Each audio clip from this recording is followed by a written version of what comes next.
It's amazing to me how many things people engage in that are such a waste of time. And maybe it's just me, okay, yeah, it is just me.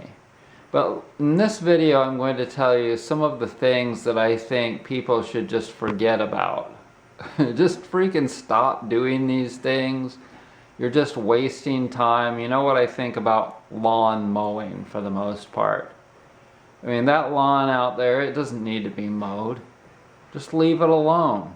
Think of how much time is wasted every week with people mowing lawns. Think about all the gaudy things that people buy, like rich people. Jets and RVs and boats, yachts, you know. And think of all the people building all of those things. Okay, so what if we just stopped doing all of that? Thousands and thousands of people building Lear jets and huge yachts, and the people that work on them after they've been built. All of those people, they need to do something that actually has value. In 100 years, those yachts, what are they going to be? I mean, they're going to be just dead, depleted. I mean, it's not sustainable. None of that is sustainable. Maseratis. Think of all the money that's spent. Millions and millions of dollars on all of these luxury automobiles. Even your average automobile out there costs nowadays like $35,000 or $40,000, right? And all they do is pollute. You know, you'll see that most people out there think that there is global warming, right? And that we need to do something about it. And then the next day they go down and they buy a new blah-de-da, whatever. And they don't think that they really need to make an effort to live closer to their work or to not drive at all, etc., etc. The average person is not doing that at all. When I was a kid in the early 70s, we had a big gas crisis, right? And there were lines around the block to get gas. And it went from like 25 cents a gallon, imagine that, to 50 cents or more a gallon. And people were freaking out. And so, then they started making small cars. Small cars. Smaller, a lot smaller than what you see now. And now I guess that it's so prosperous here now that people are just driving these big giant heavy menageries.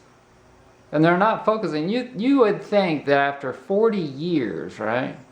40 years, that if humanity had decided, hey, we know what's right and what's wrong, and what we need to do is make small and lightweight and economical cars that get 100 miles a gallon or more, you'd think that they'd have achieved that, right? Like, if humans really put their efforts, their sights into it, they didn't. Because they don't care. People don't care about their own air and water quality and their own work conditions. You'd think that if they knew that health was the number one thing, that they would just get rid of 95% of the things out there. Everyone, every single person out there would have a voluptuous and wonderful garden, right? How many do? They don't. They just rely on California, Texas, and Florida to produce all their food for them. How sustainable do you think that is? How nutrient dense do you think that the food is when you just allow it to be mass produced? Okay, so, I mean, how many things do you think that I could point out if I were to drive down the road, right? I could tell you all of the things that I don't subscribe to, pay into, etc., etc. I'd be like, well, that, I don't go there, I don't go there, I don't go there, I don't go there. I don't go to any of these freaking things. And when I do, it's the store.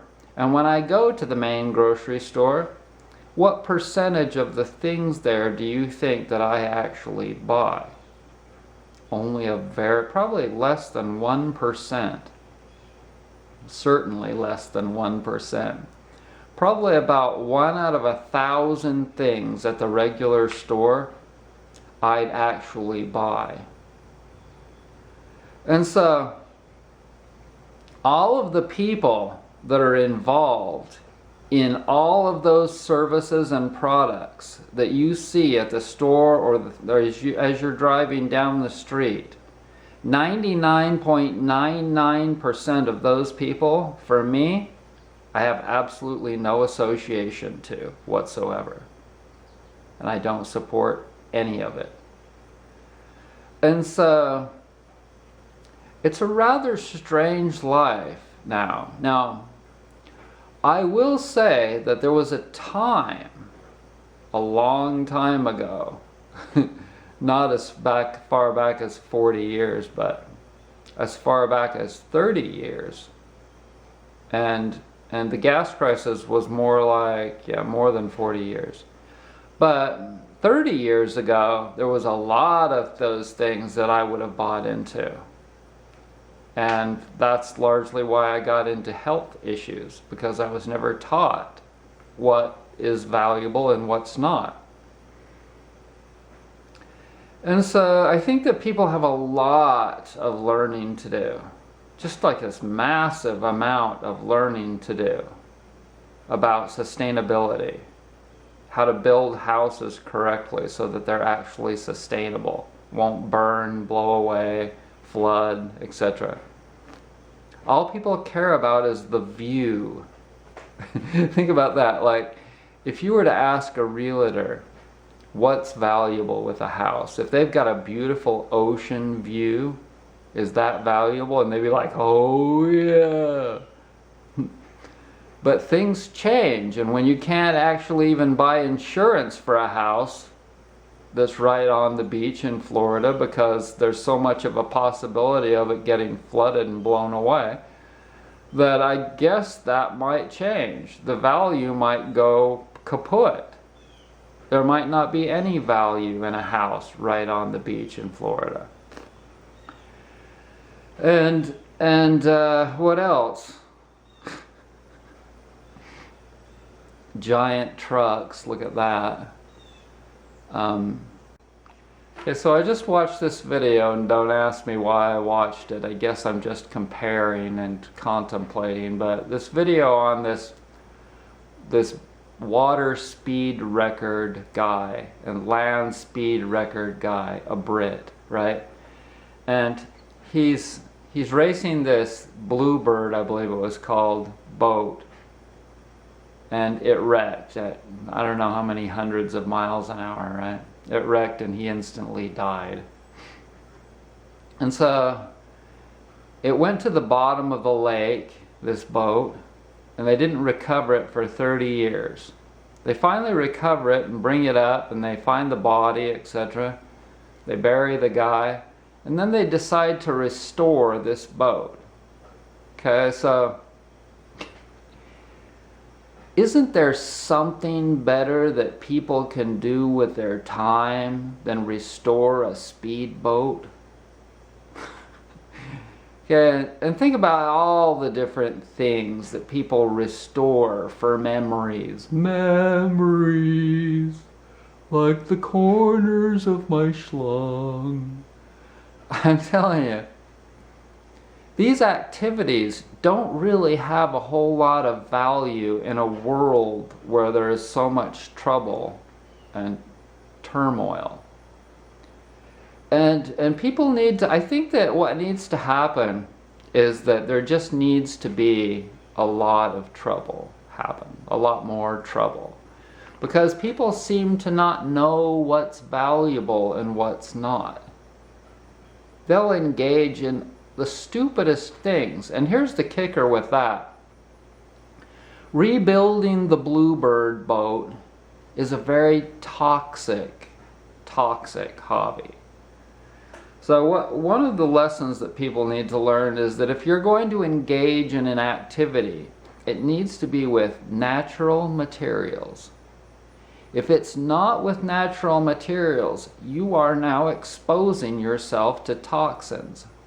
These toxins get in your body, and later, or whenever, they eventually will cause inflammation. Inflammation is pain, okay? And until people really decide, like, you know, I don't want pain, and I don't want to be on morphine, meds, whatever, painkillers, and then die of that, I really would prefer to just stay healthy and use natural materials when I'm engaging in some sort of a project. And there are so many lessons in those regards for people to learn. We need to learn, eventually we will, to stop buying things that are toxic. And that's really hard to do, because damn near everything that you want to buy, that you maybe even need to buy, is made with something that's out of petroleum products and chemicals. Smell it, okay? Smell. Does it smell like toxic chemicals? If it is, don't buy it. Is there an alternative to buying that thing that's not so toxic, stinky? If there is, then buy it. So I think that's all I really want to say today. And I'm getting there. I'm gradually getting all of those chemicals out and bacteria out of this body. It's just taking a long time. But these are the lessons that people will have to learn in the future. They'll have to just ask themselves, hey, have I been doing something really stupid with my time and my energy and my money for my whole life? Are the things that my parents taught me actually valuable? Did they forget, or did they just not know all of these different things that Brett's teaching me? Are the things that Brett's teaching me real? Or is he just like some kind of an idiot? Because you don't see this on the news, do you? Do you see this on the other health practitioners? Like, I'm paying into Obamacare. Does that really have value? Or are they just putting blinders on our eyes about antibiotics and the Vlach means? Is Dr. Fauci for real? Or is he just feeding us a bunch of BS? There's so many questions to ask yourself. And after you keep asking yourself more and more questions, and you keep digging yourself out of all of these health problems, it is my belief that you'll want to get away from humanity like I do. And it's one step at a time. So thanks for joining me.